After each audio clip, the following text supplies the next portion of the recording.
সমাজ জেগে উঠেছে। 24শে জুলাই 2024 সালে তারা দেশকে স্বৈরাচার মুক্ত করেছে। আলেম সমাজ ওলামায়ে কেরাম ঐক্যবদ্ধ হয়েছেন।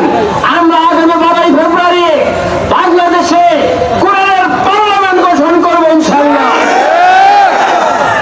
আমি সকল ভাই এবং বন্ধুদের প্রতি আহ্বান জানাবো যে কোন ধরনের নৈরাজ্য সৃষ্টি যদি চেষ্টা করা হয়, প্রশাসনকে বলবো অবশ্যই তার বিরুদ্ধে ব্যবস্থা নিতে হবে। আমরা দুর্নীতির উৎখাত করবো, চাঁদাবাজ মাস্টারদেরকে উৎখাত করবো।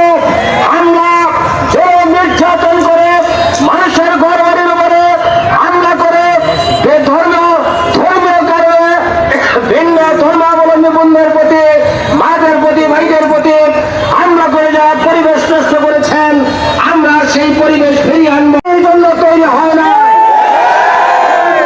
শান্তিপূর্ণ লোকেরা বসবাস করবে।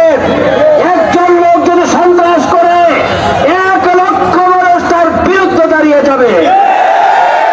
বন্ধুগণ, একজন হুমকি দিবে আর একটা হুমকিতে তারা হাজার হাজার মানুষের সমর্থন হারাবে। এইভাবে আমরা 12ই ফেব্রুয়ারি বিজয়ের দ্বার প্রান্তে চলে যাবো ইনশাআল্লাহ। সৃষ্টি করেছিল তারা বিভিন্নভাবে তাদের অনুকূলে পরিবেশ নেওয়ার জন্য হুমকি ধামকে ভয়ভীতি দেখিয়ে পরিবেশ কলুষিত করার চেষ্টা করে যাচ্ছে। আমরা অন্তর্যের পরিচয় দিয়ে নির্বাচনী আচরণবিধি মেনে চলে আমাদের কার্যক্রম পরিচালনা করে যাচ্ছি।